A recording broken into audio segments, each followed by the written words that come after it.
everybody, it's your boy, the based man of letters, back with another episode of This Week in Women. I'm joined by a woman, but one of the good ones. That's right, it's the Modest Milkmaid. Hi guys, I'm the Modest Milkmaid.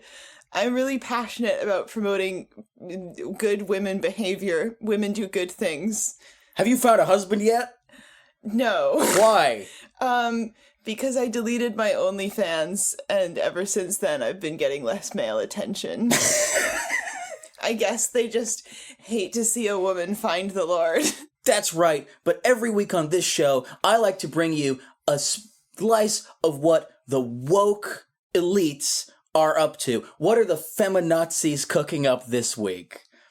Well, this week I've got a real doozy for you folks. We are going to be live reacting to the cringe event of the century, the wokest podcast in historiography. It's pretty woke. That's right, Modest Milkmaid. We found this podcast, and you would not believe what these two clowns are talking about. They're trying to rewrite the historical narrative and claim that there was such thing as feminism in the Middle Ages. Everyone knows that feminism was invented in 2015, when Hillary Clinton declared her intention to run for president. Anyway, guys, let's jump right into it. We're gonna hit play, and don't forget to smash that like and subscribe button. Let's go!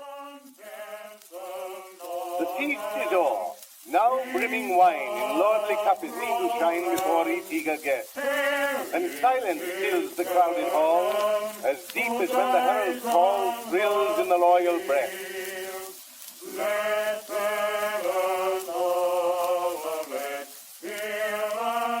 Welcome back to Weird Medieval Guys, the podcast, everybody. I'm Olivia, this is Aran. And this week we're doing an episode about feminism. That's right, we're going to be elevating the voices of women. Absolutely, Olivia. And this week we're going to talk about some of your favorite historical women, and I'm going to be sharing my thoughts about what feminism really means. So our goal for this episode is to talk a little bit about women in the Middle Ages, the position of women in society, and how things might have changed. And if they did, who contributed to those changes for women in society. I'm sure all those changes were good. Well, I think we have a bit of housekeeping to do before we really get into it. Spoken like a true woman. You're right. Yeah. I'm sorry, this is really bad. No, it's funny. It's funny because we're both woke. People like those kinds of jokes if they already know you're woke, you know. Yeah, exactly. So obviously, if we talk about something like feminism in the Middle Ages, it's pretty clear that the types of behavior and thoughts and ideas that we'll be discussing aren't really going to resemble anything that we described. So stop fucking typing, okay? Exactly. I know what you're doing. I can see you. Stop. Look around. I'm behind you with a baseball bat. Stop typing. I know what an anachronism is. I'm not a complete moron. That being said, I still think it's important to touch a bit on what we mean when we say feminism broadly as a society, to give us a little bit of a reference point for what we're talking about in the Middle Ages. That's right, Olivia, because otherwise it's just going to descend into anyone who says woman good. Yeah. I actually think that women are 75% as good as men instead of 50% as good as men. That's what feminism's about, right? Well, that's what people don't understand about the pay gap, is it reflects like how good women are in comparison to men. You are treading some dangerous ground. Women get a little bit better every year, which is why the pay gap is closing. So the quote-unquote feminist movement, as in, capital F, capital M, Mm-hmm. is generally acknowledged to have sort of initiated in 1848 with the Seneca Falls Conference, which is sort of the first women's rights conference that was organized, and in which sort of the securing access to the vote for women was kind of agreed upon as the sort of the primary political objective. But I think that it's important to note that that's not the first time that anyone had ever thought about gender or thought about or presented any sort of critiques of of women's traditional, quote unquote, traditional role in society. I think what we can certainly say did not exist in the Middle Ages was movements whose specific purpose was to emancipate women. I mean, the vote itself, of course, was not a concept that existed or had any weight in the Middle Ages, and so things like universal suffrage couldn't be campaigned for. And I think, in general, the self-empowerment of women to demand changes in society in a way that wasn't apologetic or oriented towards appeasing men is something that you would be very hard-pressed to find in the Middle Ages. Wait, why wouldn't it be about appeasing men? Well, I think the important point is that we shouldn't go looking back through history with trying to find things that are recognizable as sort of specific feminist demands or even feminist critiques. Now, I'm going to do something sacrilegious, which is sort of suggest a working definition of feminism that's a bit less anachronistic than that. I would suggest, right, if we're going to go try to find the sort of medieval analog to medieval feminism, that women are a group in society that is sort of a relevant frame of reference for analysis, number one. Number two, women are, in their essence, whether that's their soul or whatever, the equal of men, and that therefore they should be treated the same under the law. And number three, they are deprived of those rights on the basis of their gender by structural social forces. Yes. There we go. A man has finally defined feminism after 150 years. I'm glad we did it. No, I think that's a very reasonable those are very reasonable traits to look for in the Middle Ages. And as we're about to discover as we embark on our journey through medieval femininity and womanhood, it will not be easy to find people who meet even one of those criteria, let alone all three, but there are a few. But yeah, it's absolutely the case that we're not looking for the precursor of the modern feminist movement in the Middle Ages, and it would be very hard to draw an unbroken line between different people and ideas and schools of thought starting in the Middle Ages and arriving at modern feminism. Nevertheless, I think it is still... We're going to do it anyway. Exactly. Nevertheless, I think it is still very interesting to look at ways in which people, both women and men, did speak out on behalf of women and what the sort of circumstances and motivations were for doing that, as well as what the outcomes were. How were these people received by society? Again the Normans think of Roland. So feminism, the working definition that we have for this podcast of feminism is essentially it is a critique, right? So first I think we have to understand what people would be critiquing. What are these sort of hegemonic social norms about gender in medieval society? I think in order to discuss that, I'm going to hand the mic over briefly to Chris Martin and say, take me back to the start. Yeah, well, the very first woman of them all. Madonna. Not Madonna. Eve. Although we will come back to the Madonna. But yeah, Eve. The first gal. The first gal, and what a time she had as the first gal. Because Eve really, really, really messes up. Right at the start. Yeah, well, she's the reason why we're all in this whole mess in the first place. I could have been chilling in a garden, naked, eating grapes. Naming the animals. I mean, that would be a great job. That one's called a capybara. No. A carpincho. Yes. Who's this? I pincher your car. Is this the serpent? And drive it off a cliff. Is the serpent Italian? Maybe. That wasn't in Paradise Lost. Yeah, so Eve, and more specifically, the temptation of Eve by the serpent into eating the forbidden fruit of knowledge was what led people to be cast out of the Garden of Eden. And so Eve was considered by medieval Christians, like many Christians today, to be the first sinner.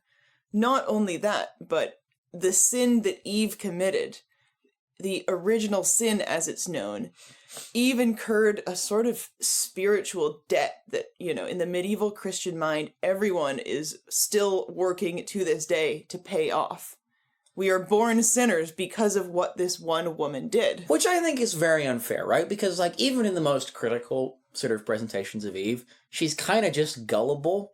Yeah, she's guileless. Like, there's obviously a more sort of Freudian interpretation of that story where it's like, oh, she was tempted by a serpent, was she? Mm-hmm. But it's like, if I've like met two people ever in my life, and and nobody's ever lied to me ever, and I meet a snake, it's like, you should eat this apple. It would be fine. It'll all be fine. I don't have a frame of reference to be like, that doesn't seem true.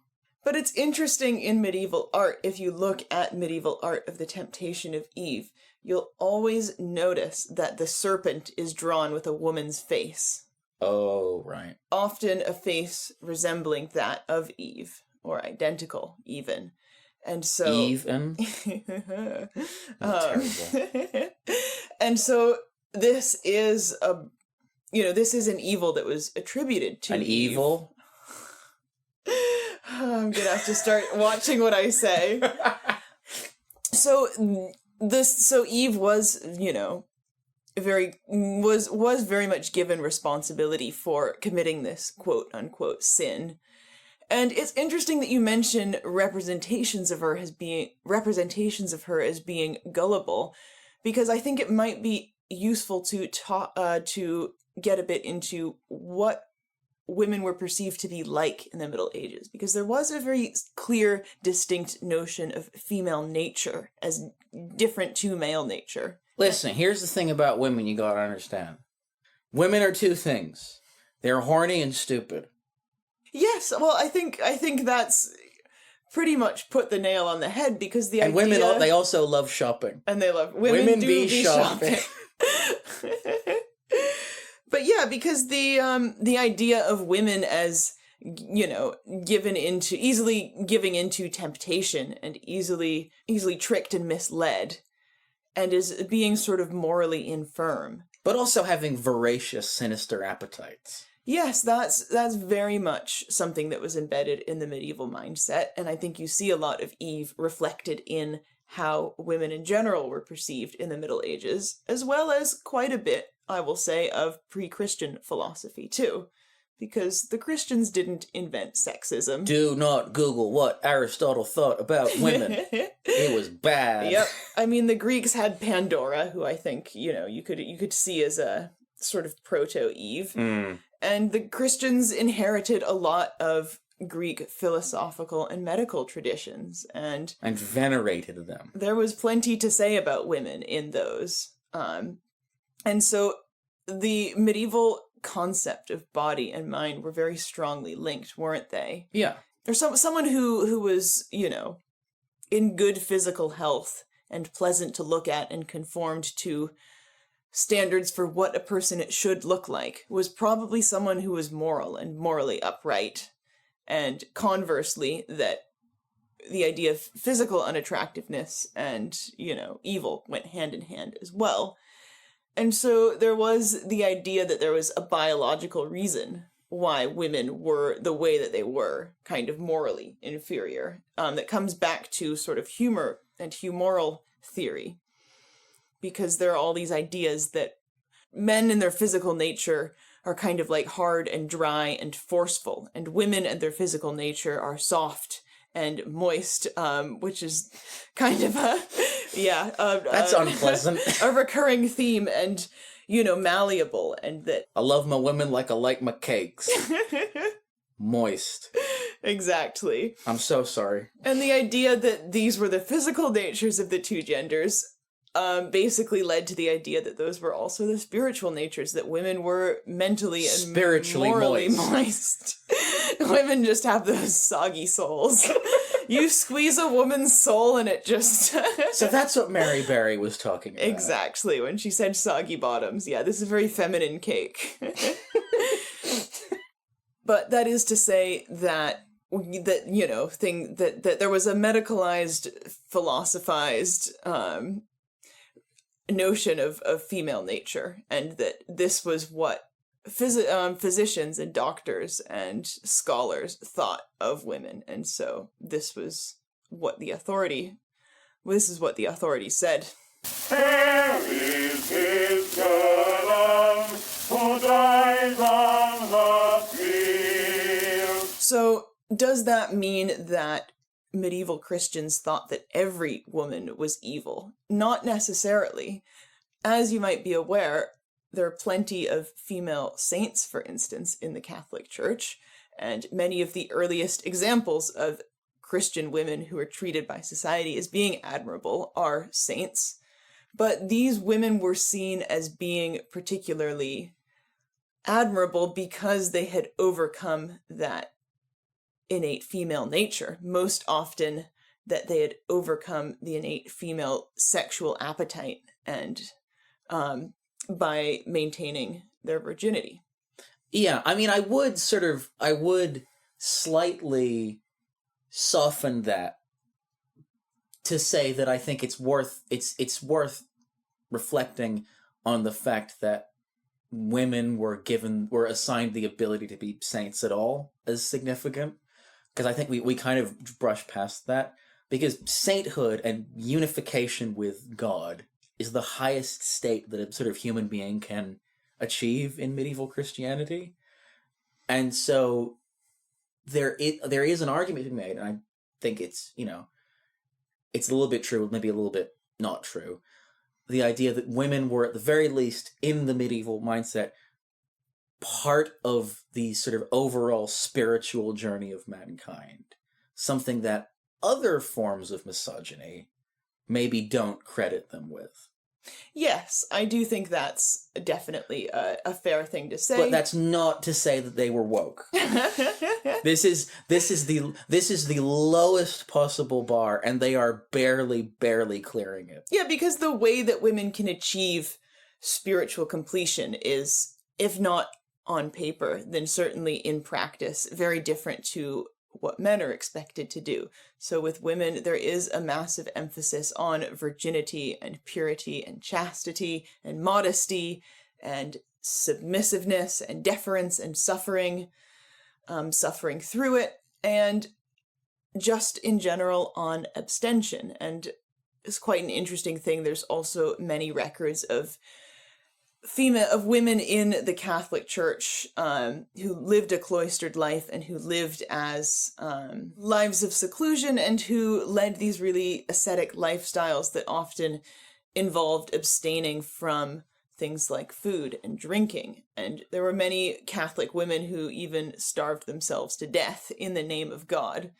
with this with the idea being that it was important for them to exercise their willpower and their morals by abstaining from any pleasure of the flesh. And of course, you see things like this in men, but I think you do see it as a particularly feminine way of religious expression. Yeah, well, I think the important thing to note is that for men, there are other ways, yes, of becoming closer to God.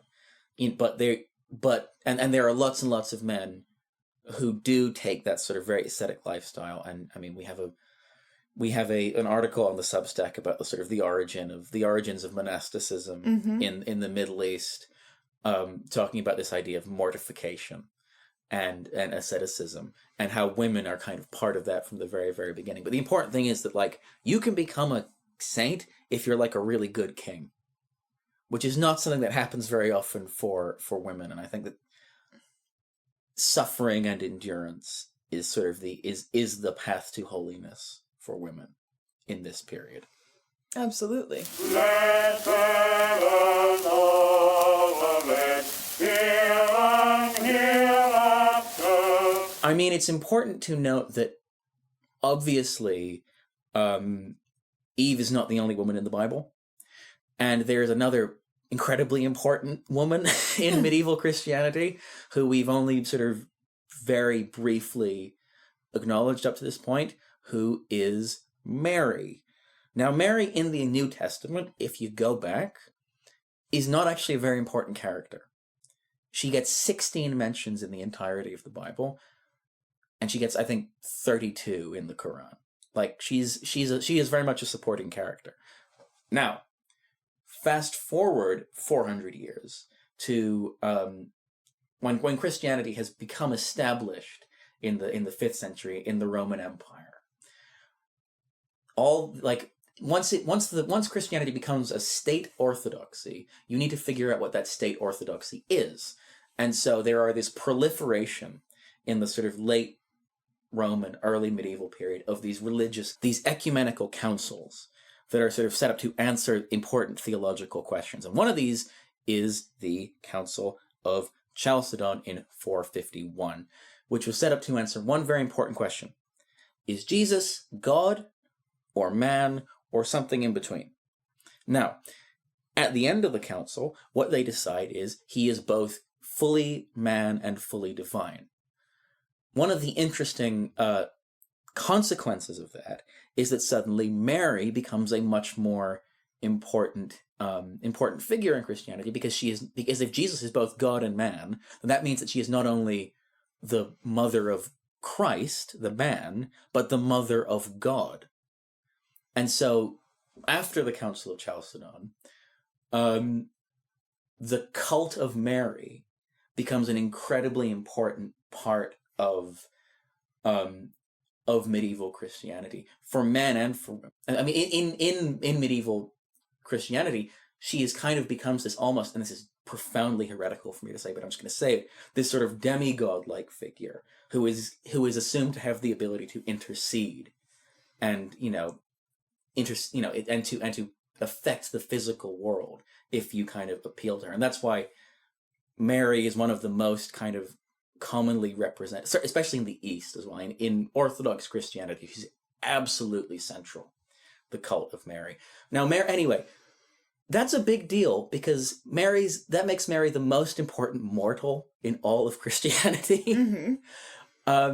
And so that kind of does, I think in a strange kind of way, serve as a counterbalance to Eve. Because yes, women are responsible for the original sin, but also a woman produced the Redeemer, who was going to sort of wash away that original sin. That there is a place, therefore, for women in medieval Christianity and in the medieval Christian ethos. But it is an incredibly limited role, because she is only important in relation to Christ, so in relation to a man, and in her role as a mother. So the example that she is able to set to women is both incredibly important, but also incredibly limited. And I think you can see in cases when women do have power, and those women are represented in a positive light, Mary is absolutely the model that is used to sort of to write about those women. That they are sort of, a good queen is a bearer of new life and a sort of a protector, but anything else is kind of weird and sinister, in the way, in kind of the way that Theodora was. Yes, absolutely. Theodora of Justinian and Theodora fame. Yes, I think that's a very fair assessment, and it's hard to produce a coherent notion of what exactly the church, good or bad for women. And it's also absolutely the case that broadly in the Middle Ages, women were not empowered by the church necessarily to become spiritual leaders. So I think, you touched on that very well, that women weren't necessarily allowed to be at the forefront of movements, although there were certainly some women who bucked that trend. I mean, that's the history of gender, I think, is every sentence has to end with, but there were some women who.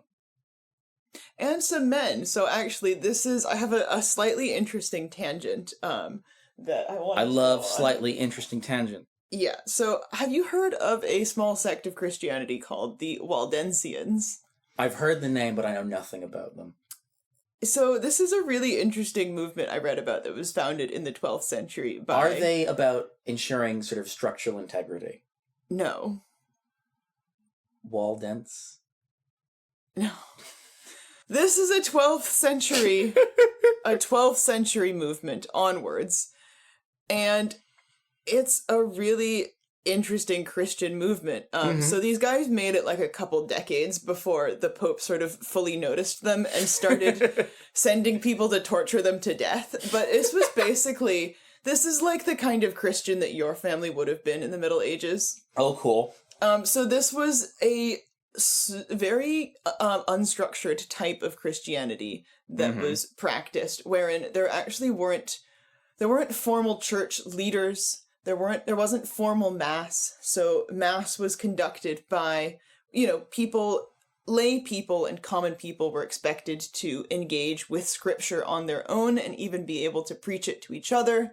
To this end, the Waldensians also promoted vernacular translations of the Bible.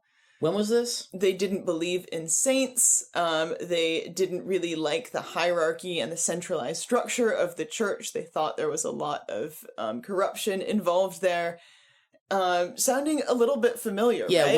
when is this? This is in the 12th century. Of course it is. Yeah, that tracks. And they were also, big believers in asceticism and not having sort of elaborate churches and not spending, excessive money and resources on the church. So super interesting because they have been described as proto-Protestants. And even though the Catholic Church basically tried to stamp them out for 300 years, they actually held on underground. Yes. And then when the Protestant Reformation happened, they kind of just popped up again and we're back, baby! made their presence known, at which point they were kind of just absorbed into the Protestant movement, which I think is so cool. That's charming. But they also, one of the things that was believed by the Waldensians was that women were equal to men in their ability to engage with and preach scripture.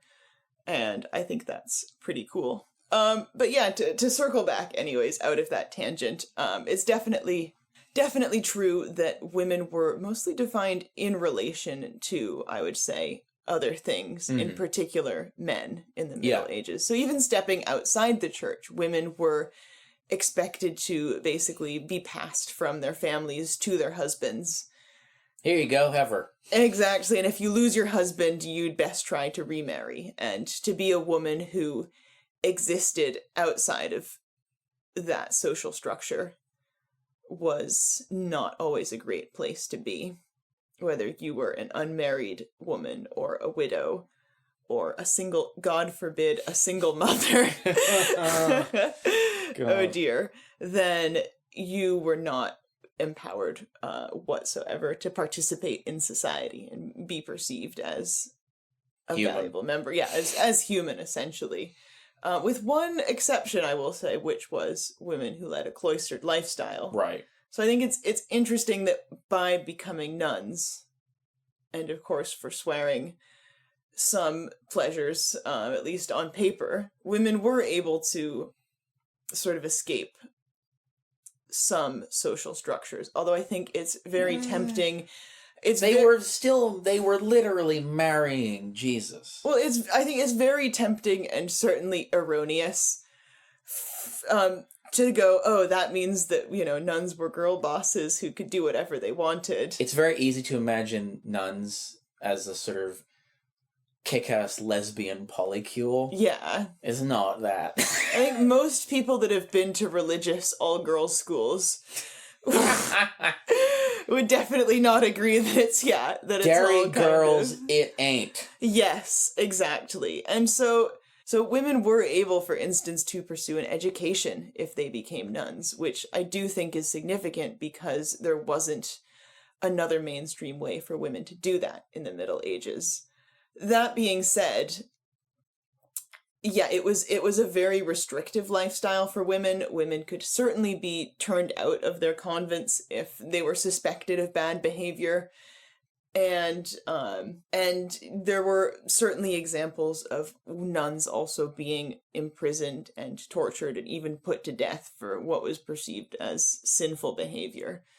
So there are quite It wasn't a cheat code. Yeah, but I do think, it's hard to kind of have a moderated view of this, but there were most of the first, I would say, significant women that we see in the Middle Ages who achieved high levels of education, high levels of renown, something close to what we might call self-empowerment, were often either monarchs or women who were associated with the church. I say this mostly because I think people will yell at me if I don't bring up Hildegard von Bingen, everyone's favorite New Age spiritual mystic lady saint. Groovy, baby.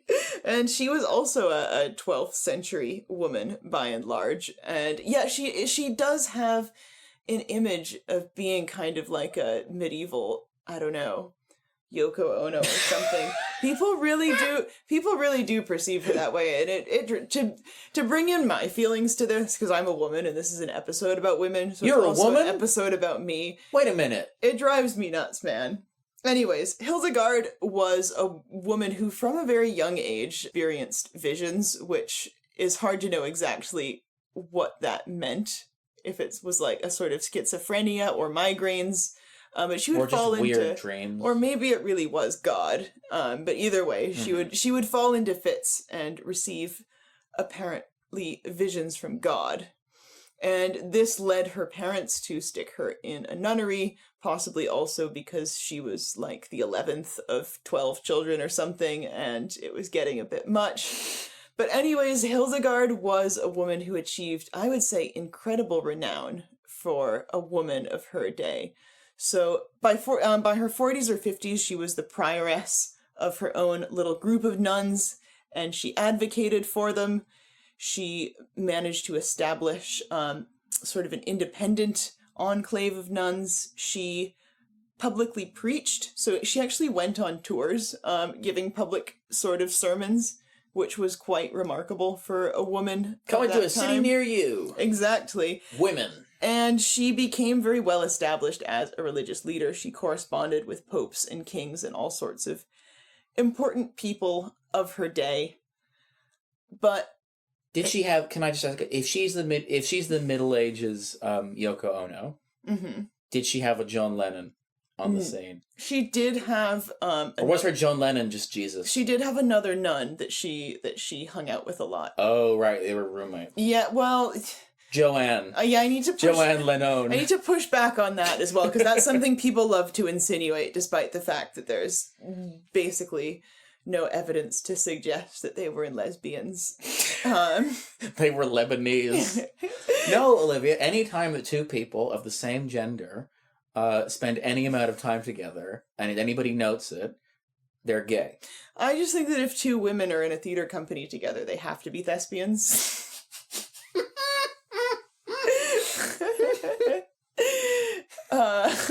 That's much better than the direction I was going now, which was busting out the Beatles voice. Hildegard, we've got to illuminate these manuscripts. But she did all sorts of really interesting things, and she's a very quirky, idiosyncratic woman who loved things like natural medicine. She did actually illuminate many of her own manuscripts, with many... Is that your John Lennon? No, that's me lowering my glasses to sort of look at you. Why? Do you over-identify with this woman? No, I actually Really? don't. I actually don't. We're going to get into why. She illuminated her own manuscripts.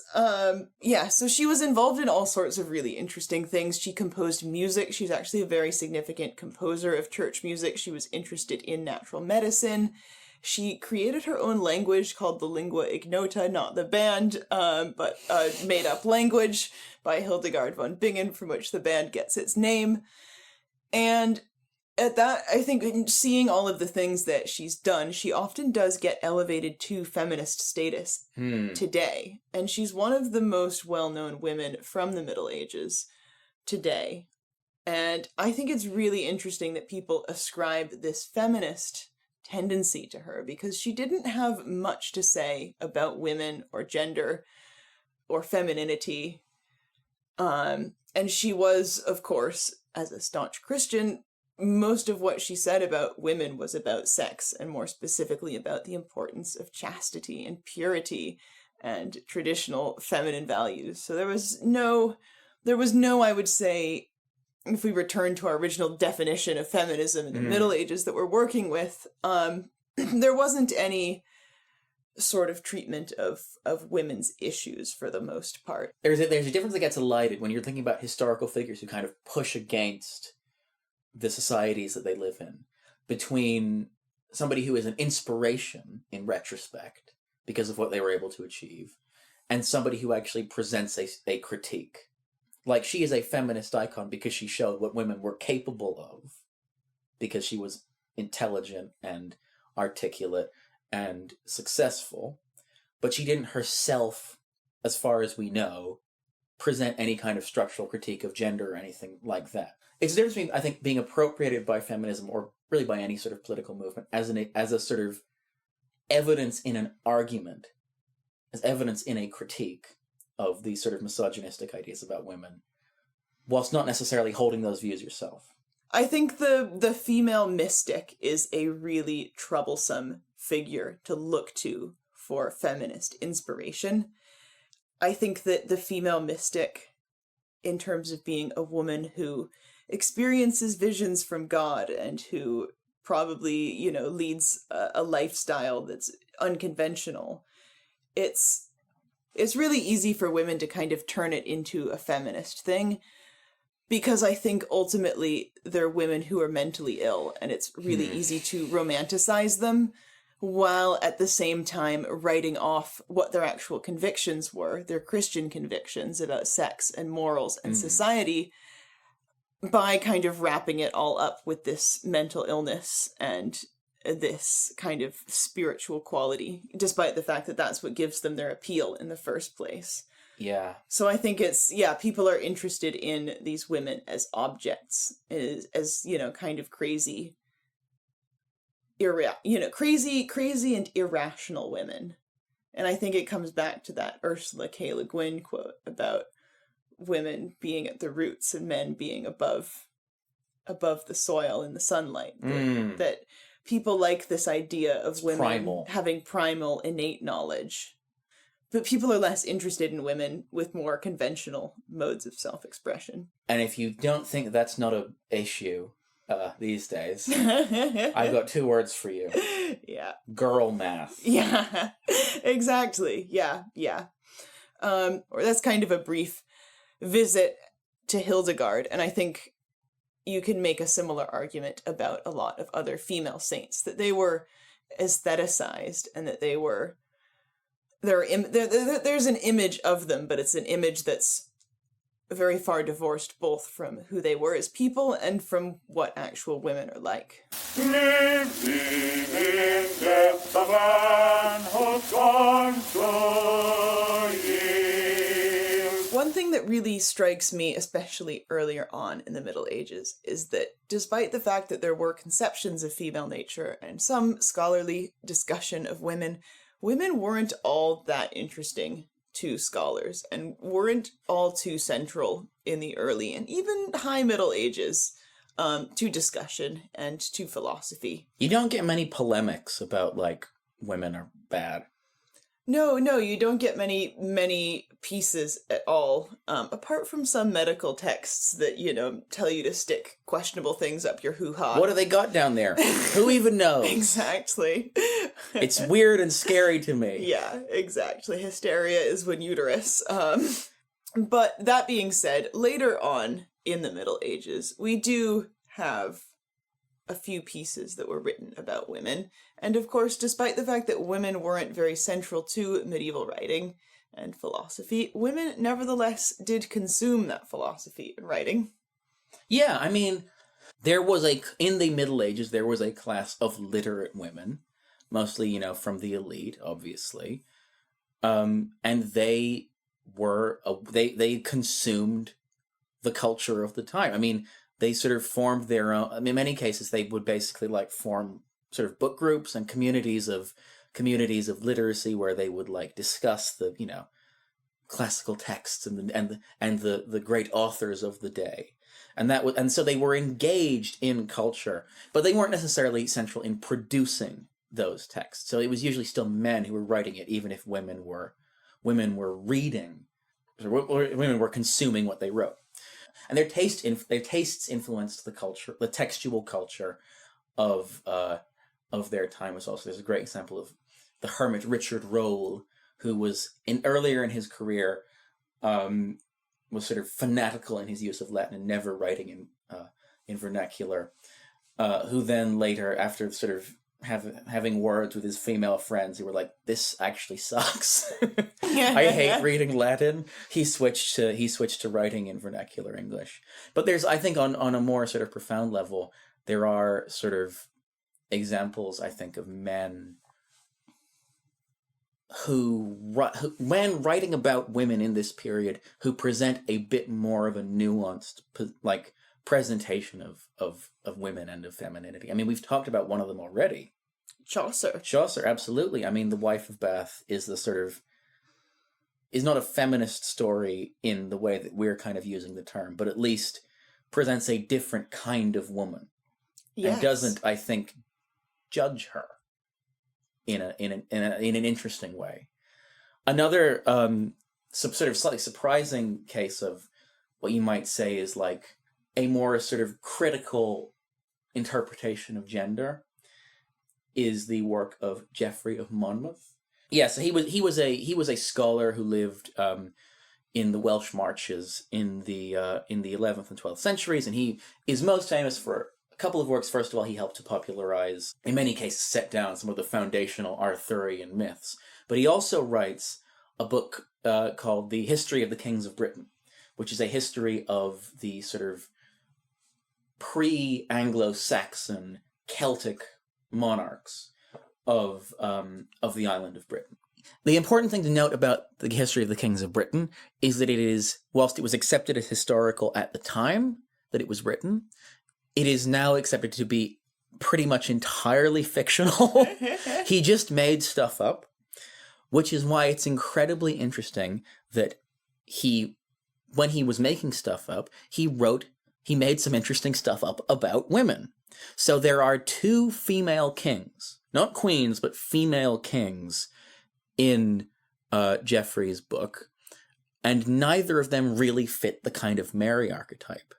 So they're Cordelia and Marcia, and they're both sort of portrayed as noble women who rule over times of peace, and who are sort of preceded and followed by much less competent, sort of voracious men who are ruled by their appetites.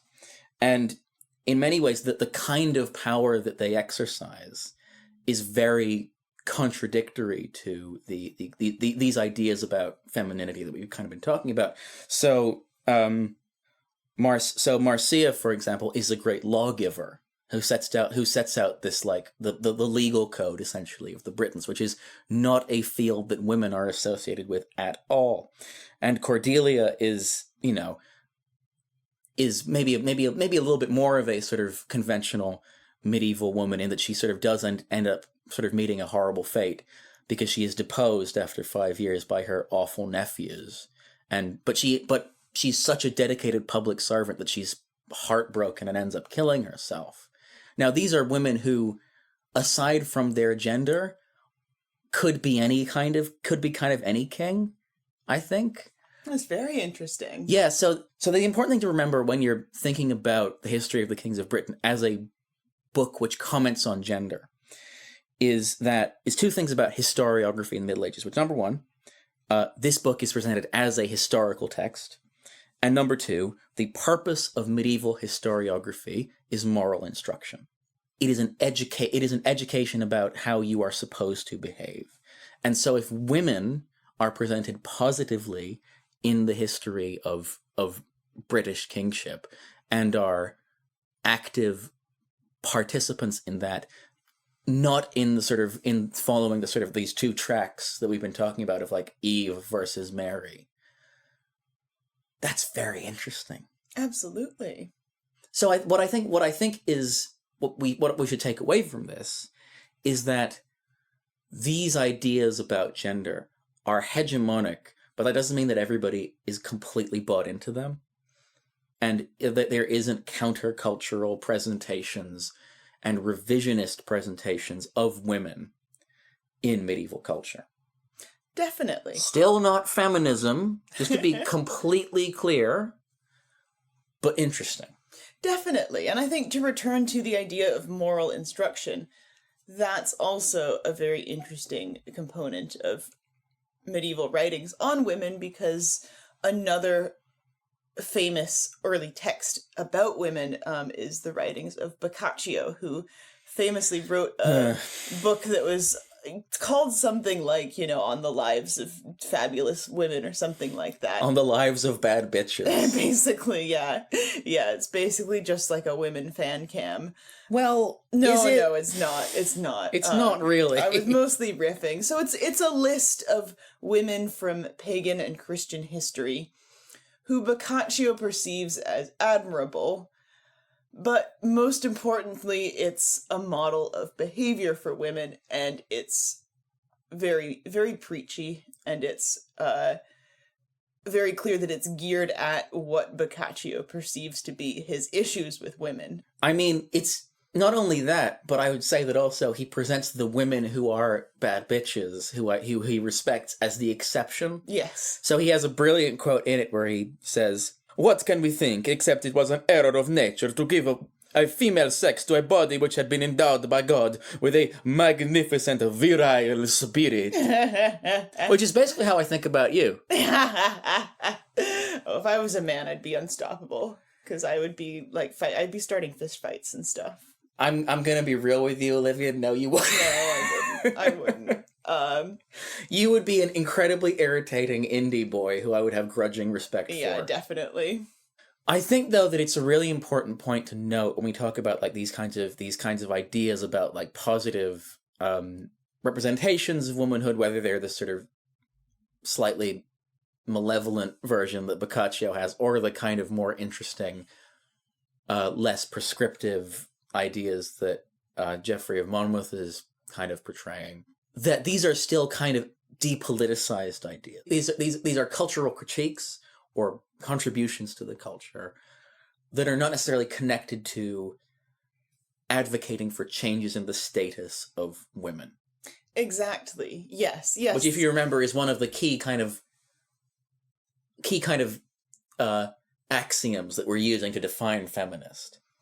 Yes, I think that's a really good point and really important to remember about basically everything we've talked about so far, and that there's been very little to challenge ideas of fundamental differences and even fundamental inferiorities in female nature compared to male nature. So, and also I think the idea that notions like a female king or a woman preaching, these were very much tied into the idea of women doing these things as being a novelty. And yeah, it was, and that women often, in order to be taken seriously in any sense, really had to undermine sort of their own authority and their own abilities just to be perceived as being worth, listening to. Well, in the Middle Ages. it's not medieval, but it's like the famous Elizabeth I quote. Like, "I may have the body of a weak and feeble woman." Yes. Like, to make the point that I'm good at governing, she has to say, first of all, "But I suck." Yeah. Exactly. Yes. Never in danger, wail our father. So nobody we've talked about thus far has really met the sort of criteria of feminist that we've been working on. Because nobody's issuing a sort of political critique. Until somebody does. My sun, my moon, my stars. The first thing I think about in the morning and the last thing I think about before going to sleep.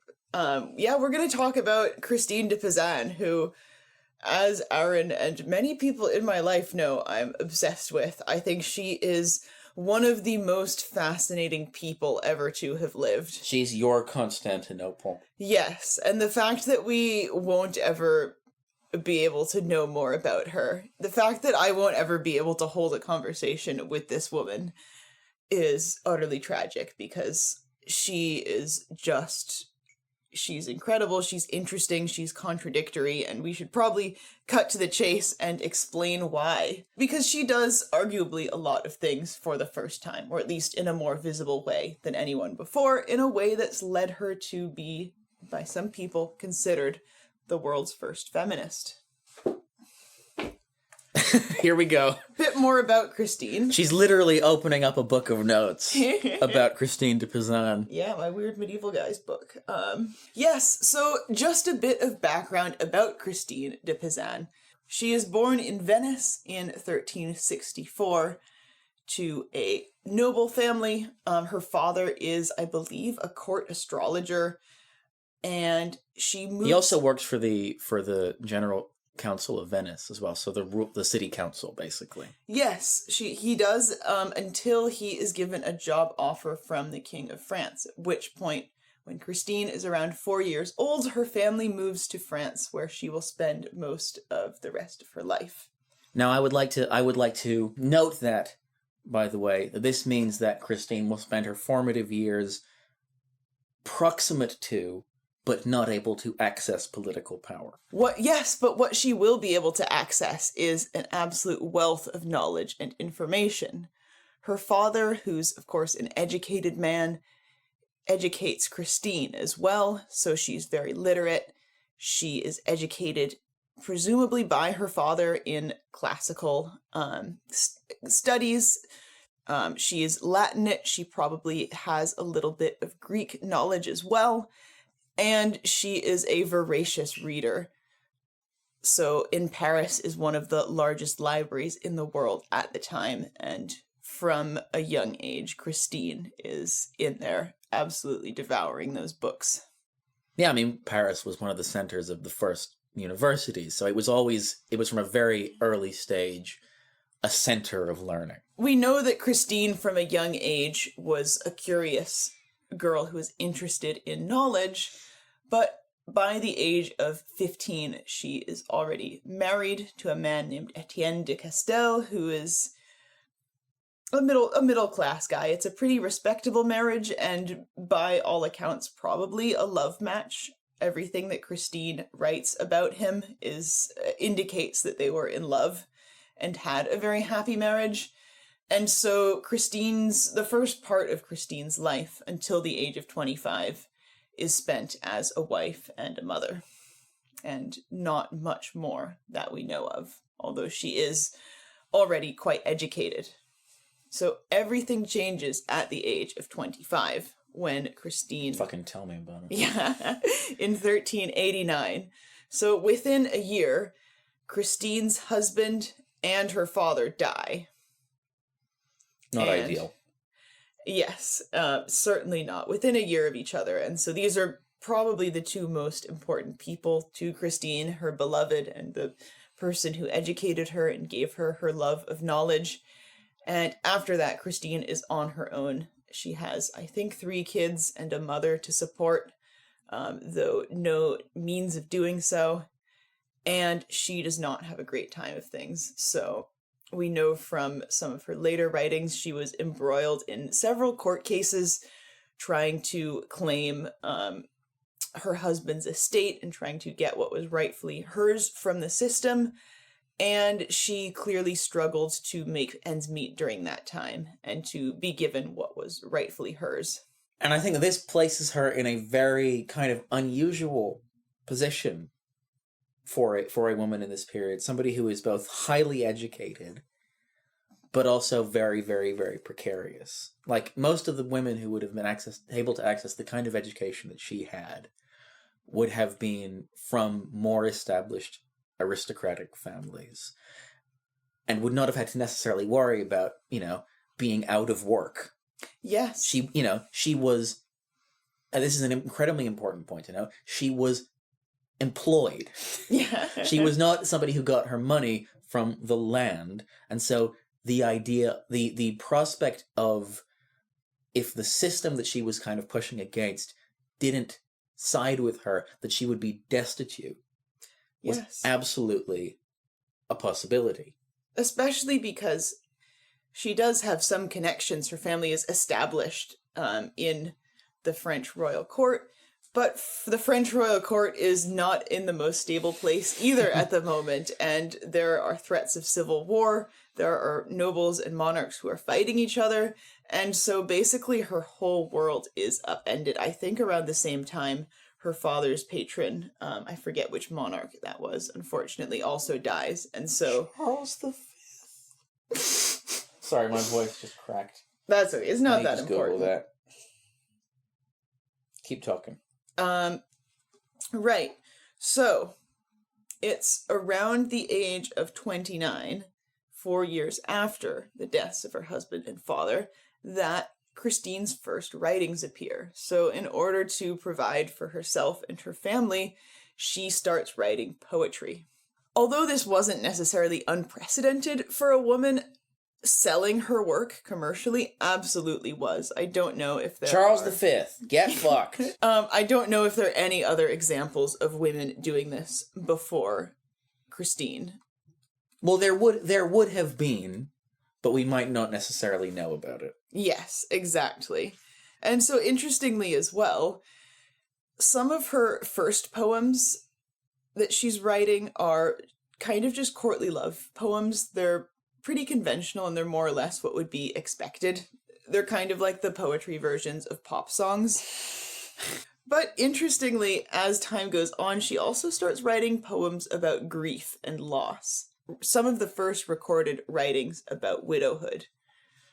And so I have a book of writings by Christine, and these are all translated from the original French. But some of these are quite striking, and they're very, I think, evocative of what she must have been going through in the first few years, in particular after her husband died. So here's a bit from a poem. She says, "I'm like a turtle dove without its mate, who turns away from greenery and heads towards aridity, or like a lamb the wolf attempts to kill, which panics when its shepherd leaves it.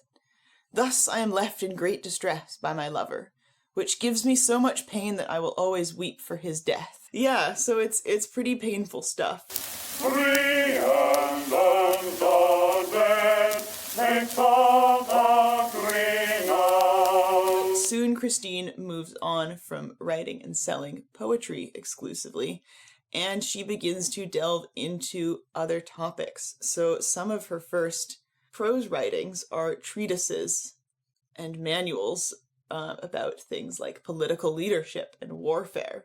So a very interesting transition to make. She heads into the sort of Conrad Kaiser sort of space. Yes, she very much does. And this is an established and accepted medieval genre. But she has lots of writings about, for instance, how monarchs should lead. Yeah, she has a very interesting approach to this. So it would be hard to describe her, especially at this stage, as countercultural. She very much does play into the status quo. She doesn't challenge the system. And so in her political writings, we see her start by affirming that monarchs are destined to rule and entitled to rule because they come from noble lineage. So that's revolutionary. That's pretty milquetoast. But then she explains that monarchs need to nevertheless be reliant on good advice from the right people and behave justly. And interestingly, and rather differently to a lot of her peers who are writing about politics, she makes fewer abstract moral arguments and much more focuses on material outcomes and stresses to rulers that it will come back to bite them if they don't behave the right way. You know, to me, is probably not a coincidence that she's writing these very practical, hands-on guides at a time when she feels threatened by political instability. So I think you can very much read them as a response to things that are going on in her life. And in the same... Which tells us that she is politicized on a personal level. Yes, absolutely. Because in the same vein, she also writes about warfare, and she writes about war tactics, a lot of which she adopts from classical sources, but she also has a few philosophical arguments about war and how war should be avoided at all costs, how monarchs should consider whether or not they should go to war. And again, she does add a lot of new material to the discussion on this. So yeah, it's very interesting, and it's, you know, she relies a lot in her work on classical sources. She's not just relying on Christian theology and morals. Which, to be fair, is we would expect from the time. Which we would expect from the time, but I think it's an important thing that she does as well to assert her status as an educated person and to remind people that she is literate and educated. Sorry, I've read these books. You think you're special just because you read Aristotle. Think again. Exactly.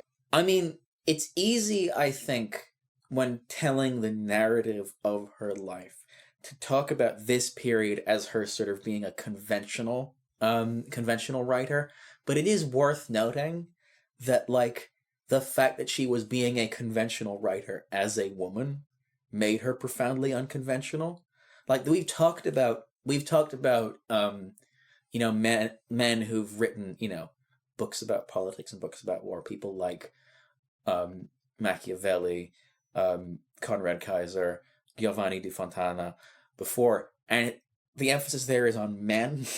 Yes. This is not a genre that women are engaged in as a rule. It's a very, very good point, and Christine was extremely aware of this, and she was also very aware that her status as a female writer possibly played into some of her success as a writer, because we know in her, from some of her personal correspondences, that she knows she's perceived as a novelty and almost as a bit of a curiosity. And so I think she's also, I imagine, acutely aware of how far she can push, how much she can rock the boat. Mm. And probably in a lot of cases much less than her male peers, because she is relying on selling her works to aristocrats and monarchs in order to support her family.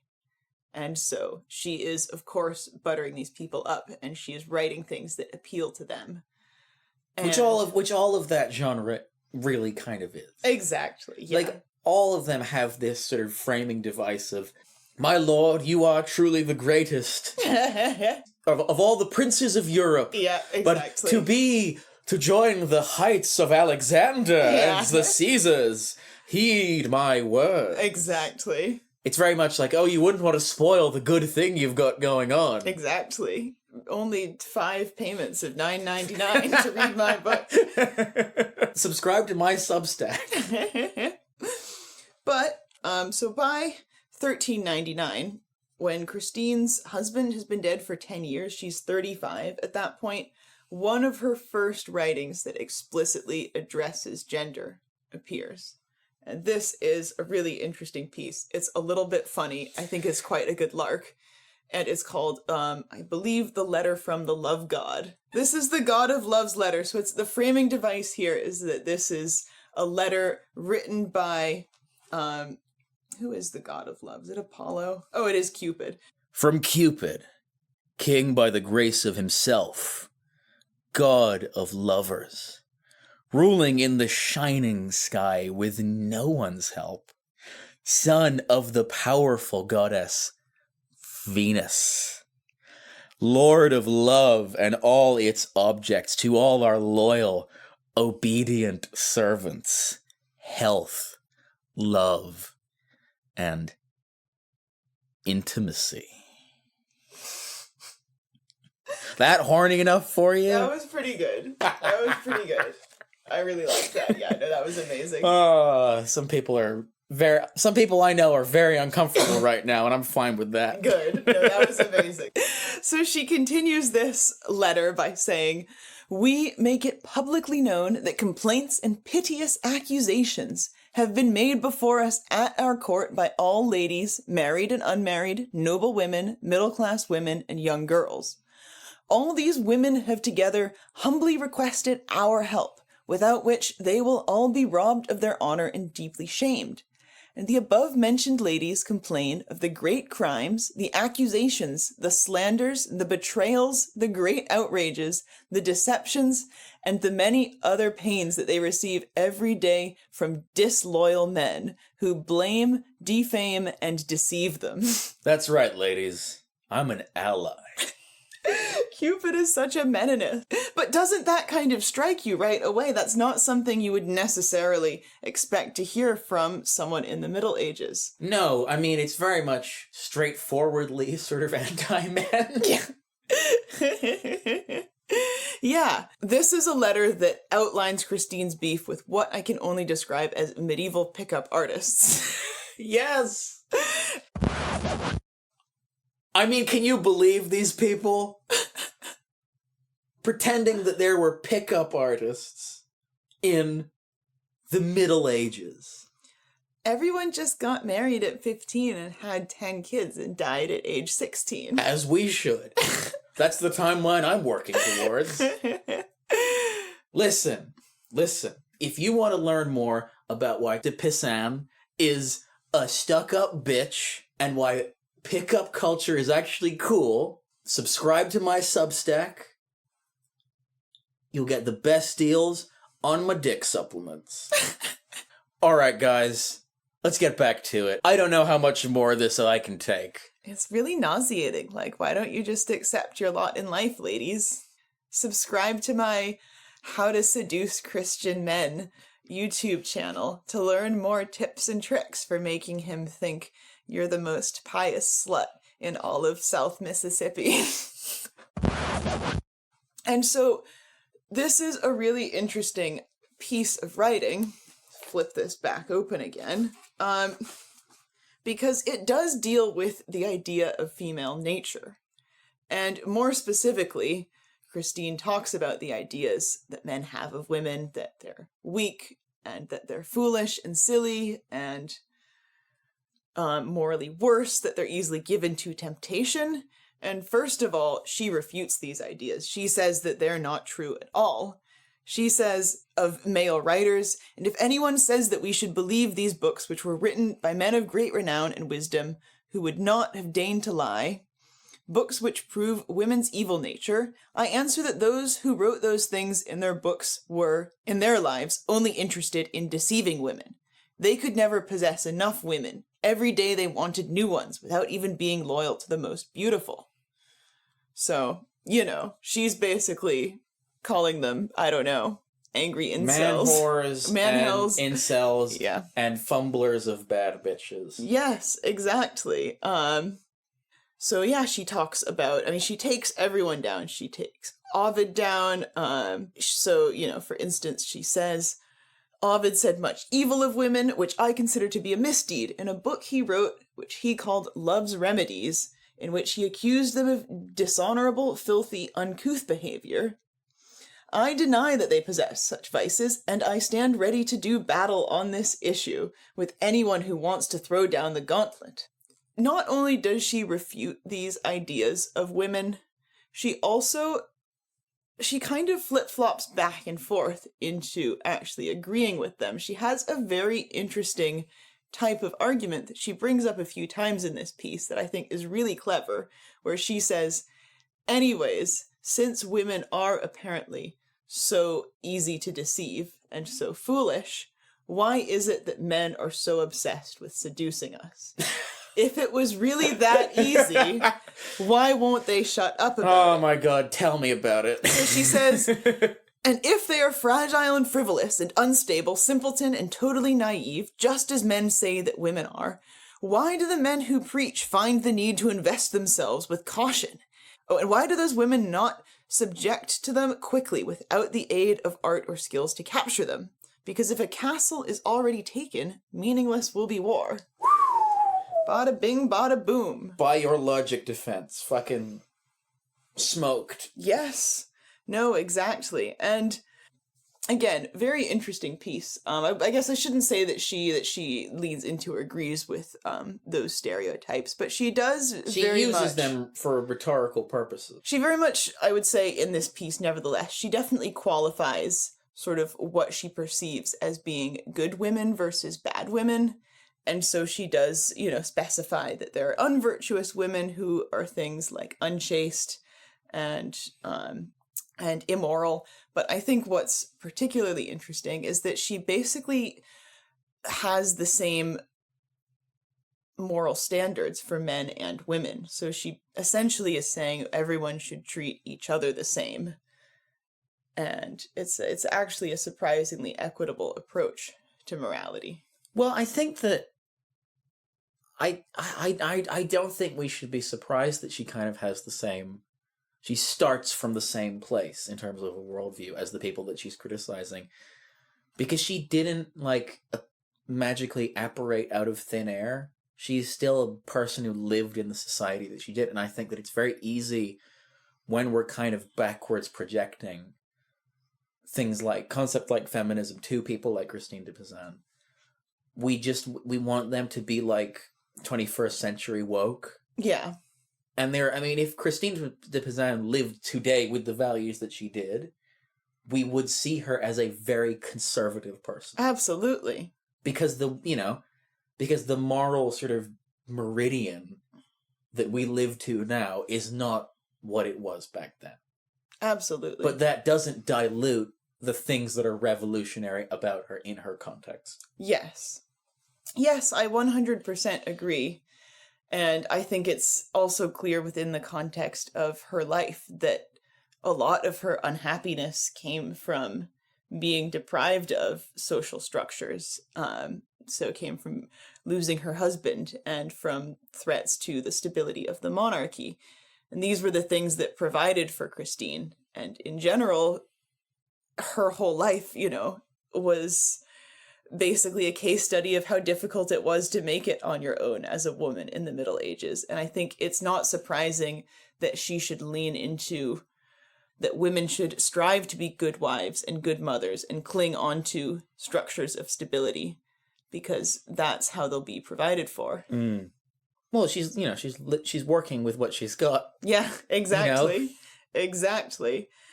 Let us then through ourselves where we are rolling. I think it's interesting as well, this idea of medieval pickup culture and pickup artists, because at first it might sound a bit surprising, that this could be something that exists, but... Well, no, because nobody had extramarital sex, and nobody did anything against Christian virtue. Exactly.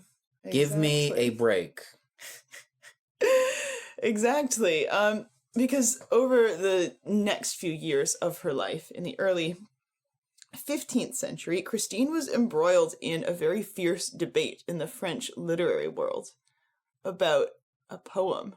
A poem we've talked about before on the show. Yes, a poem which Christine loathed. She wanted it burned and banned. Well, look, there's lots of poems that I hate. Yeah. This must be a normal poem that doesn't have any kind of weird sexual undertones. Exactly. Or overtones. Exactly. So it's, a fascinating poem because it's essentially a story of seduction told through the allegory of a man picking a flower.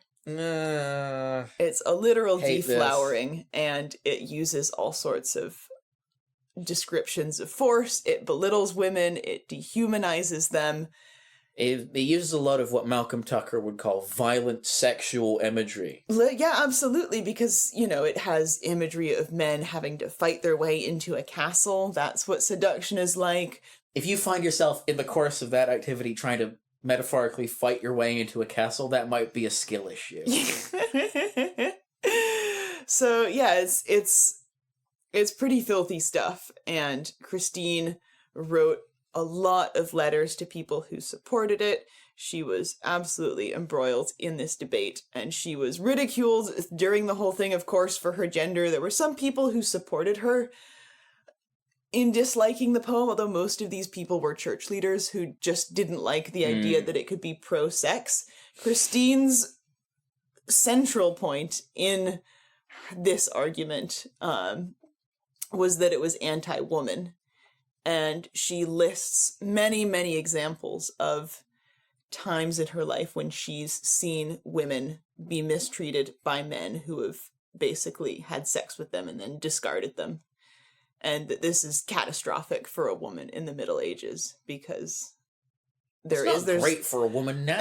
Yeah, and there's absolutely no place for a woman who has extramarital sex and then has a child in the Middle Ages. I mean, I don't think we need to get into how that would lead to you being perceived. This is, I think, why for Christine, she wanted women to see a stable, loving marriage and a family as something aspirational, because it was a means of protection from this culture. Well, she, as we sort of alluded to before, she is aware of the precarity that women are, that especially, middle class and working class women experience just trying to exist in the world. Yeah.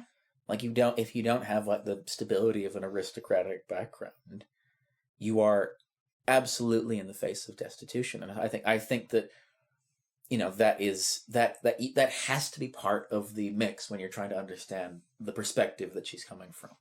Absolutely. And she was, scathing about this poem and scathing about its author and scathing about male authors in general, not just Ovid, but all sorts of male authors. Steady on, I'm a male author. But not the good male authors. She does often in her writings step back and say, of course, I don't mean women who are sluts, and of course I don't mean men who are nice. Not all men. So I think she's very aware she needs to make those concessions. On gentle Lawrence, we strike for a throne.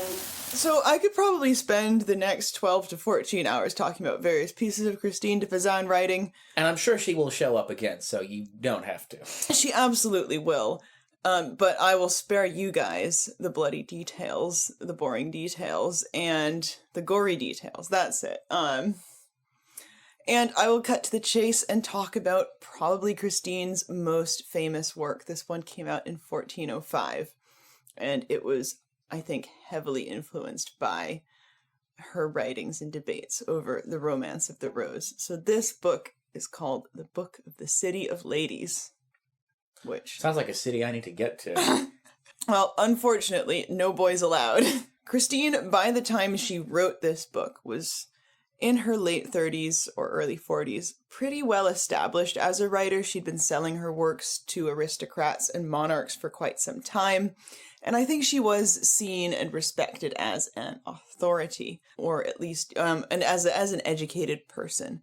So interestingly, this book starts with an interesting persona of Christine's, where she describes how downtrodden and sad she is reading a book, yet another book by a man making fun of women. And she begins to fall into despair, and she starts to wonder if women are actually horrible, if she's horrible because she's a woman, if she should just give up. And then in a sort of Dickensian flash of light, 3 figures appear to Christine. These are personifications of 3 virtues. So these are the ladies reason, rectitude, and justice. And they inform Christine that they're here to help her out with a mission. They are going to build the city of ladies.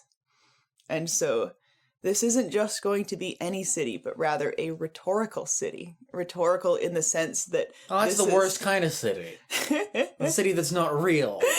So it's a city where the bricks and the mortar and the foundation are made out of words. So it's built of arguments made to protect women from misogynistic onslaught they've been facing for so long. And so Lady Reason instructs Christine to pick up the trowel of her intelligence and walk out into the field of letters to begin clearing away earth for their task. So it's a pretty fun setup. Goes pretty hard. Yeah. And so over the course of this book, which is told in 3 parts, they mention about 200 women in total as examples of female excellence, you could say, and female virtue. So it starts with pagan women and pre-Christian women, moves on to early Christian female saints, and goes through women from the Old Testament, women from the New Testament, basically every example Christine can think of a virtuous lady. And this is really extremely impressive because it's also showcasing this incredible knowledge that she has of classical history and of theology. And she brings women from far and wide into her city. And over the course of this book, she basically takes arguments against women one by one and picks them apart and finds counterexamples. And above all, her goal is to undermine the idea that female nature is inherently bad. I mean, I made a slightly facetious comparison to Machiavelli earlier, but I think there's an argument to be made that just as Machiavelli's work, particularly The Prince, is kind of this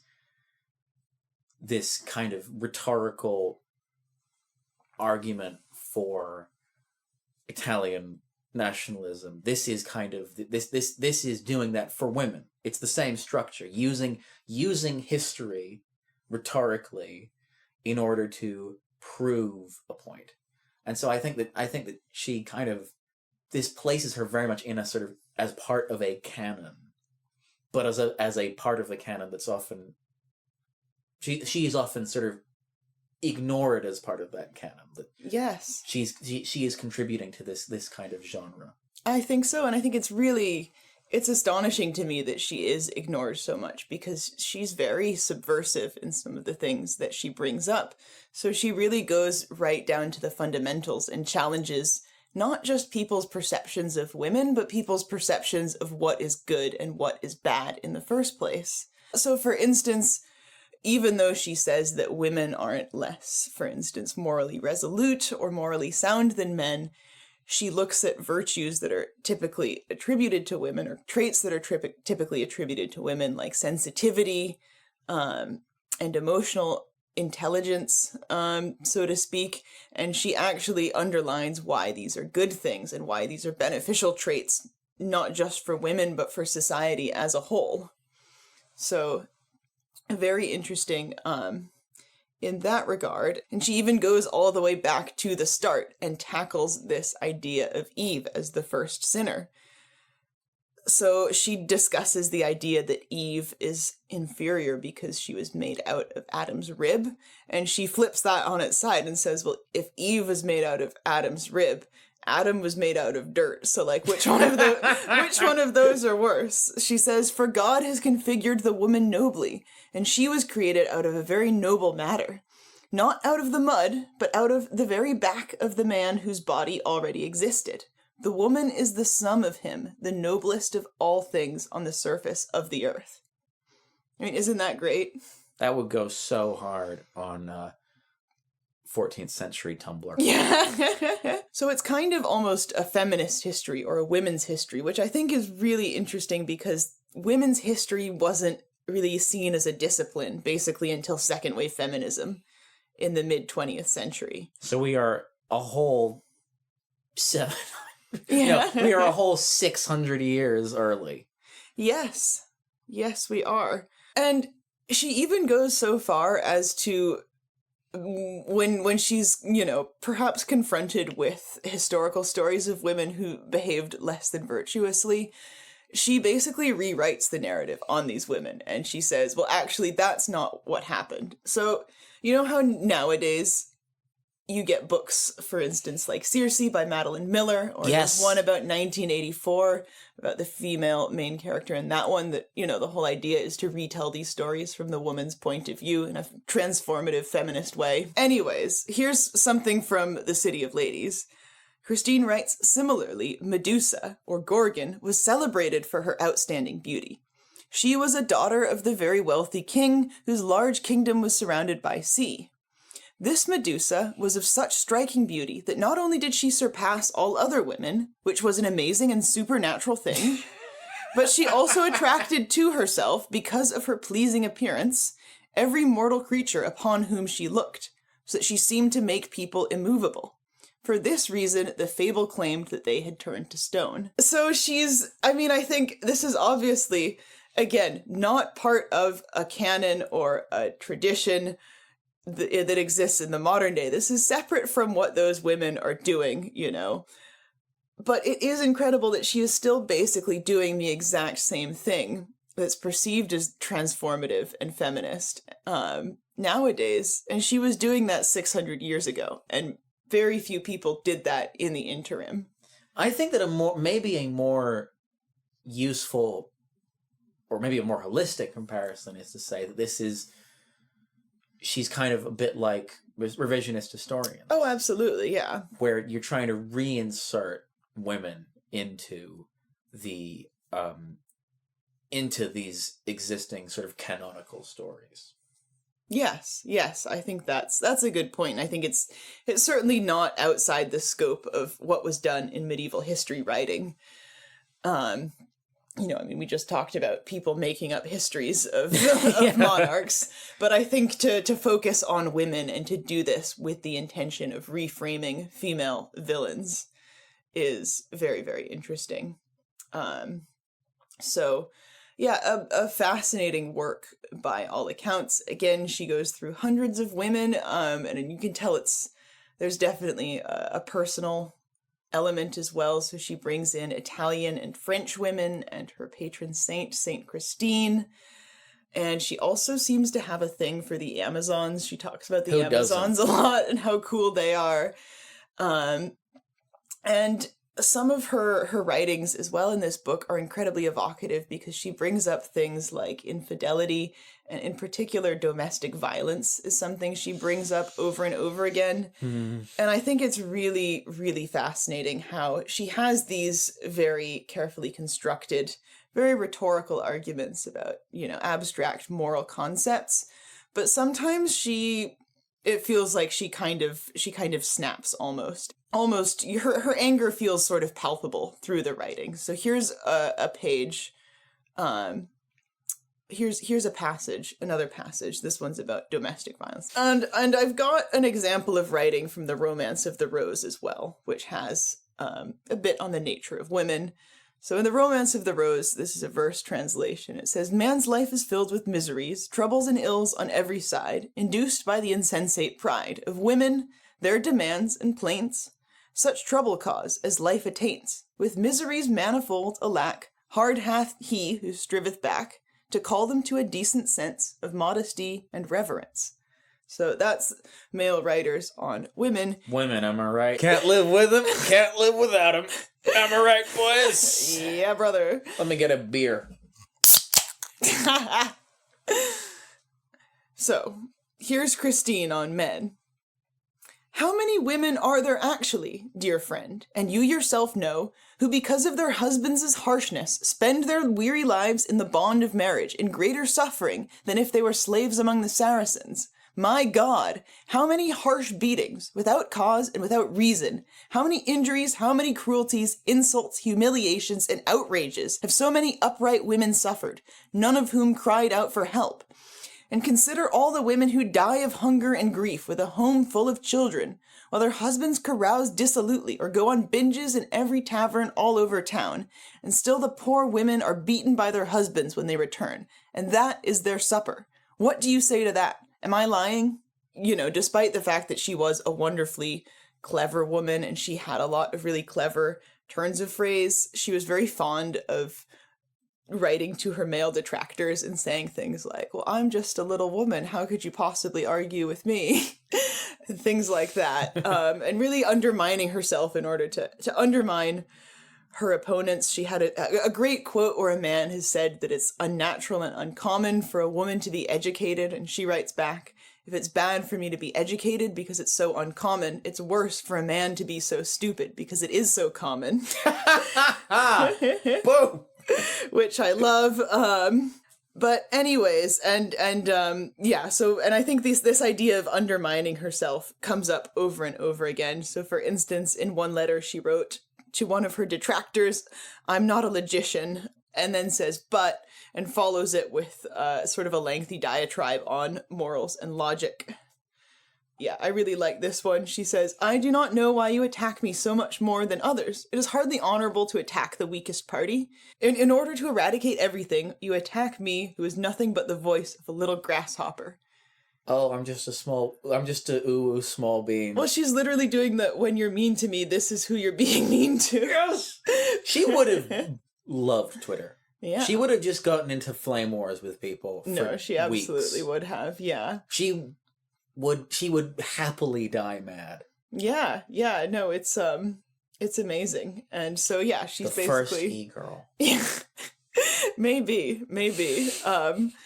And so yeah, and above all, I think you can tell that Christine was someone who knew other women well and who had female companionship throughout her life, because she also talks about women who she knows personally. She talks about, for instance, women who she knows who are illuminators of manuscripts, which is quite interesting because because it also lets us know that Christine, unlike a lot of medieval writers, was very involved with her manuscript production, and is actually quite charming in different versions of manuscripts of her works, which have not been illuminated, of course, by her. You see differences in how certain characters are drawn, how the artists have interpreted it, but in all of these manuscripts, Christine looks the same. And I think we can only assume from that the people who are making these books knew her and were familiar with her. And so, yeah, she was an incredibly industrious, incredibly accomplished woman of her time who nevertheless came out with some really interesting writings, and I think put into voice what probably a lot of women experienced. Honor in thy love, who can refuse us? No Norman warrior would shun jeopardy. I think one of the other interesting things about Christine is that she was very clearly, especially in the sort of introduction to the City of Women, I think you get a very clear sense that she sees herself as being the first person to kind of articulate this stuff. And I think that she absolutely sees herself as an actor in history. Like, she's clearly tormented by that. It's a lonely thing to be the first or last of anything. Yeah, I completely agree. She has a really interesting dream poem that she writes that's called The Book of the Mutation of Fortune. And in this poem, she's actually transformed by the Lady Fortune into a man, in fact, into the spitting image of her father, and lives out the rest of her life as a man, for some reasons that we won't get into. But I think it's quite, to me, emblematic of how she perceived herself, in that I think she was grateful, for her success, and she was willing to defend herself and women very fiercely. But I think she did see herself as the exception, and I think that her life wasn't necessarily something that she wanted for other women. No. But I think that the sort of her awareness of her own singularity it brings us onto, I think, a broader point, which is, she's obviously this badass, incredibly interesting person. But when you're reading about her, when you read how revolutionary her ideas are, you have to think, well, why her? Why this person at this moment in this place? And I have a working theory about this. So Christine de Pizan was a product of a very specific social class, the bourgeois Italian Republican elite, who were deeply invested in the idea of learning for its own sake, which meant that in many cases they made sure that their children were educated, including their women, which her father absolutely did. And B, it meant that relatively non-aristocratic people were exposed to political power, which she would have been from a very young age. The structures of the Venetian Republic enabled her father to establish himself as part of the Venetian court and then move on to France. What that means is that she is close to power for almost her entire life, and therefore more acutely aware of the ways in which she's denied it. Second point, she is obviously hugely the fact that she is hugely learned means that she is equipped with the rhetorical tools to to critique the society in which she lives, which women before her who didn't have access to that learning wouldn't necessarily have been able to have. She was able to articulate ideas that were more that resonated with people because she had an education. And the third thing that made her unique, I think, is precarity. Is that she was throughout her life acutely aware of the fact that she was vulnerable, and she could not, because she wasn't part of the core aristocratic elite. If she was vulnerable, she couldn't then fall back on traditional modes of traditional social structures to protect herself. As a result, I would say that the reason why Christine de Pizan is the first quote-unquote feminist in this working definition that we have is because of the exact same social forces that produce the Italian Renaissance. It's the humanist ethos of republicanism combined with which prioritizes learning, but also the rise of people who are educated professionals who are, because they're engaged in wage labor, also extremely vulnerable. Absolutely. It's social instability, both in the sense of the chaotic capitalist world of late medieval Italy from which her family comes, and then the dynastic chaos of France in the same period that opens the door for somebody like that. Absolutely. I think it's especially significant because although she was arguably the first feminist and certainly the first known, a lot of things, professional female writer, for instance, she definitely wasn't the last of these things. She was followed pretty quickly by other professional, middle-class, learned women, female scholars. Well, it's like Virginia Woolf says, that the first feminist scholars are the learned daughters of wealthy men. Yeah, exactly. And although I think it was a while, centuries even after Christine before her ideas were revisited in a manner that people, where people wanted to build upon them in a feminist way, she certainly was influential, and her books were translated and reprinted in her time and in the centuries following. One of her books was one of the first books printed by William Caxton in England, which is pretty cool.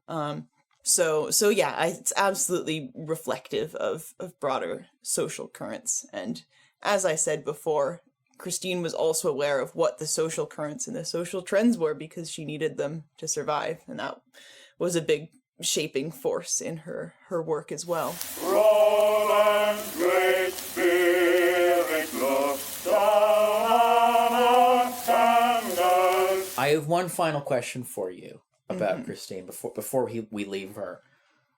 What do you think she would have made of the Barbie movie? As someone who doesn't like the Barbie movie all that much. You liked it fine when we saw it. I think she would have absolutely loved it. Because it has a framing device. It takes place in a city of women. Yes. There's a big tirade about how women are treated by men. It affirms, differences between the two genders. Yeah, I think she would have. I think she would have recognized the Kens. Yes, for sure. Yes, definitely. I think she would have loathed the Kens. I think she would have probably hated Ryan Gosling.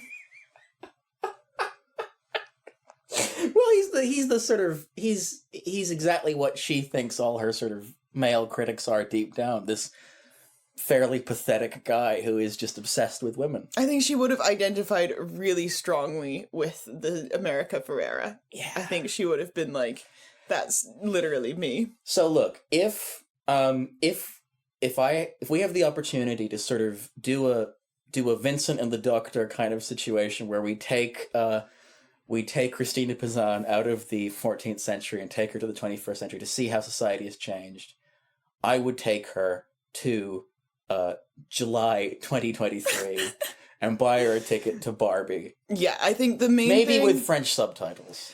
the main thing you want to be aware of is that don't let her go into Oppenheimer. Because her brain, like we made an episode dismantling the idea that a Dorito would kill a medieval peasant, but I think sitting through all of Oppenheimer would absolutely explode the brain of someone from the 15th century.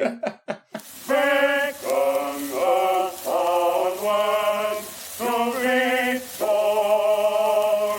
She doesn't necessarily have a happy ending. Later on in her life, she goes to live with one of her daughters in a convent, and she becomes more withdrawn. She writes lamentations about the state of France and the state of the French monarchy. That's what something French people love to do. Yes, absolutely. She is first and foremost a French nationalist in a lot of her work, although she also identifies really strongly with Italy. And she has a bit where she writes an apostrophe or a sort of address to Athena, and she refers to her and Athena as both being Italian ladies, which I love.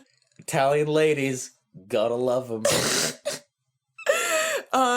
But anyways, she grows, more distant and less productive over the course of her life, and more sad about France. But a couple years before she dies, she writes one last work, and this is an exaltation of joy about the existence of Joan of Arc, who has just appeared on the scene and who is leading the French into victory against the English. And Christine certainly dies, although we don't exactly know how, before Joan is captured and executed, and it makes me happy to think that that was, the note that she ended things on. Joy for this woman who had just appeared and who, Maybe things are changing. Yeah, exactly.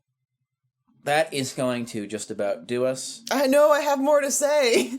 Yeah, I know you do. Yeah. Let's wrap it up. I need to go home. Yeah, for those who aren't in the room with us, I have Aran tied to a chair.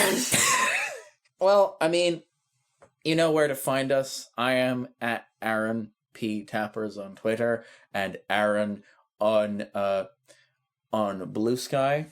I'm at Weird Medieval on Twitter, and at Olivia __MS is my personal Twitter. Follow me, find me, call me, beep me if you want to reach me. And very excitingly, speaking of social media, there is now a Weird Medieval Guys Discord channel. We're expanding. Join the Discord. Yeah, no, this has been a very fun episode, and it was an eye-opening episode for me as a slovenly man to get lectured at by an intellectual woman. But yeah, no, thank you for listening, and we will see you next time.